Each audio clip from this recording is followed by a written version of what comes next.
Merhaba değerli arkadaşlarım. Hepiniz bir videomuza da hoş geldiniz, sefa geldiniz. Arkamdaki güzel bir fonla beraber karşınızdayım bugün de değerli arkadaşlar. Şimdi değerli kardeşlerim, tabii son günlerde bana sosyal medyadan çok fazla soru geliyor. İşte bu özellikle tabii soruların en başında da bu Bundesliga kart etkinliğinin hani bitirebilenler açısından nasıl olacak, nasıl bitecek? Aynı sorular, aynı sualler tekrar tekrar geliyor.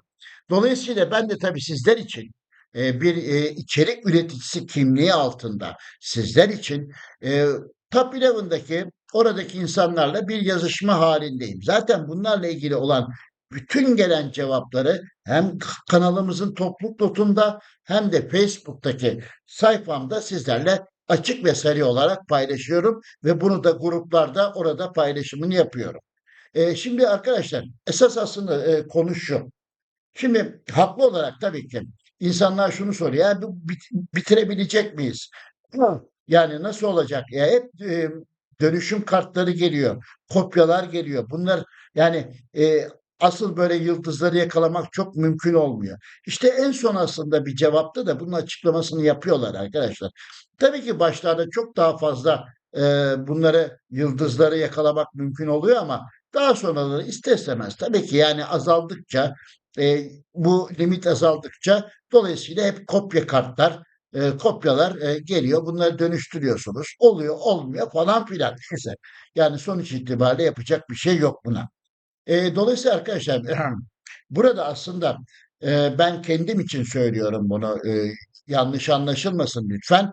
E, Bir yayıncı kimliğiniz varsa, bir yayıncı kimliği üstlenmişseniz, sizi takip eden insanlar varsa, sizden ağzınızdan çıkabilecek sözlere itibar edecek insanlar varsa, öncelikle tabii ki sadece video yapmak değil.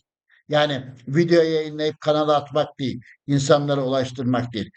Bunun dışında onların problemlerini, onların oyunla ilgili içeriklerini, sıkıntılarını, onların her tür aktardığı konuları ilgilere aktarmak ve oradan gelen cevaplar her ne olursa olsun insanlarla bunu paylaşmaktır diye düşünüyorum. Benim yayıncı kimliği adı altındaki yani bir içerik üreticisi adı altındaki sorumluluğumu böyle görüyorum. Bunu da bilmenizi isterim değerli arkadaşlar. Şimdi dolayısıyla şöyle bir şey var. Eee, Şu anda tabii biz de artık sona yaklaştıkça geçen videoda da bundan bahsetmiştim zaten size. Güncel olduğu için bir daha ele alıyorum bu konuyu. O günden bu yana çok da fazla bir gelişim olmadı. En fazla kimi açtık? Ha, o zamandan bu zamana kadar bir şut kartı tamamlayabildik. Ya bunlar için bilmiyorum çok zor gibi duruyor. Çünkü artık sezonun ikinci yarısı kısmındayız. Dolayısıyla bitecek veya bitmeyecek. Dolayısıyla pek burada 188 tam 10 tane daha açmamız lazım ki büyük ödülü alabilelim. Yani sonuçta arkadaşlar tabii ki birçok etkinlikte bu kartları vermeye çalışıyorlar. Birçok etkinlikten bu kartları elde etmek mümkün olabiliyor. Ama dolayısıyla %99 diyelim buna. Hep dönüşüm kartlar geliyor, kopyalar geliyor. Dolayısıyla bu kopyalar yani insanların biraz moralini açıkçası bozmuş durumda. Yani o ana ödüle, en büyük ödüle ulaşmak için insanlar tabii ilk sezon bilmiyorum inşallah devam edeceğini düşünüyorum. Çünkü aldığım izlenim o devam edeceği yönünde. Biz de tabii buna karşı bazı şeyler oraya aktardık. Dolayısıyla eğer olursa ki bundan evvel birçok aktardığımız konuda hayata geçtiğini de gördüm. Yani demek ki bir şeyler dikkate alınıyor, alınmaya çalışılıyor. Dolayısıyla arkadaşlar böyle olursa eğer bundan sonraki eğer e, önümüzdeki sezonda yeniden sil baştan bir sıfırlanma durumu olursa, yeniden başlarsa herhalde biraz daha farklı olabilir diye düşünüyorum. Veya sizler adına, hepimiz adına, oyuncular adına bunu umut ediyorum diyelim değerli kardeşlerim. Şimdi Arkadaşlar yani durum pozisyon bu. Ben bunu tamamlayabileceğimizi açıkça konuşmak gerekirse şahsım adına pek fazla düşünmüyorum değerli arkadaşlar. Şimdi arkadaşlar bunun dışında kısa olarak takımımızın bir ara değerlendirmesini de yapacağım. Lig çok güzel geçiyor değerli arkadaşlar. Yani lig geçen sezonlara göre 3-4 takımdan arasında çok güzel herkesten puan alabileceği bir müsabakalar oynanıyor. Dolayısıyla inşallah bakalım sezon sonunda nerede bitiririz? Bununla da ilgili bir sezon sonu videosu yaparsak eğer bununla da ilgili sizle paylaşmak istiyorum. Aslında bizim bir beraberliğimiz var. Bir de mağlubiyetimiz var ama o mağlubiyetimiz çok enteresan. Hemen göstermek istiyorum size. Eee, Menajer oyunda yok zaten. Bu arada da bu maçta destek veren Nuri arkadaşlara çok teşekkür ediyorum. Çok enteresan. 2-0 öne geçiyoruz. 2-0 öne geçiyoruz. Ama 72'den sonra 72, 77 ve 86'da yediğimiz 3 golle 3-2 mağlup oluyoruz. 8 tane kaleyi bulan şutumuz var. Rakip takımın şeyi 4 tane. İşte sisteme karşı oynamak aslında hep zamanında ben bununla ilgili bir video yapmıştım. Belki hatırlayanlarınız vardır geçmişle alakalı. Sisteme karşı mı oynamak, menajerin oyunda olduğu maça karşı mı oynamak? Her zaman sisteme karşı oynamak daha zor. Evet, menajer çünkü değişiklik yapabiliyor. O anda farklı şeyler yapabiliyor. Belki hatalı e, müdahaleler yapabiliyor maça. O belki size avantaj sağlayabilir. Ama sistem ne görüyorsa başından sonuna kadar birinci dakikadan 90. dakikaya kadar aynı şeyi uyguluyor. Dolayısıyla bu çok talihsiz bir karşılaşmaydı ve benim de açıkçası beklemediğim bir karşılaşmaydı.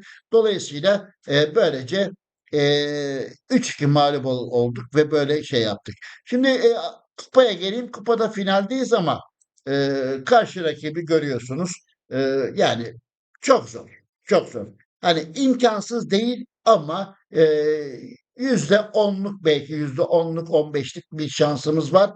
E, Kullanacağız. Bakalım ne olacak. Ama büyük bir ihtimalle zaten kupada finalde kalırız. Bunun göstergesi var. Valla şeyde de Elit Lig'de de arkadaşlar öyle bir durum oldu ki e, bu sezon pardon özür diliyorum. Bir beraberlik, bir mağlubiyet aldık.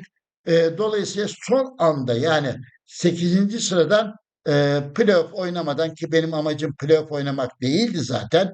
Dolayısıyla 8. sıradan direkt olarak elemelere yani son 16 turuna katılma hakkını elde ettik. Aldığımız sonuçlar ortada. Bir tane mağlubiyetimiz var. Bir de gerçekten yine iyi bir takıma karşı aldığımız bir birlik beraberlik var. Dolayısıyla şu anlık aslında fena gitmiyor ama gerçekten ligde gerçekten çok güzel bir durumda. Yani geçen sezonlar da çok güzeldi ama bu sezon öyle bir şey ki dolayısıyla güzel şekilde devam ettiğini şimdilik söyleyelim.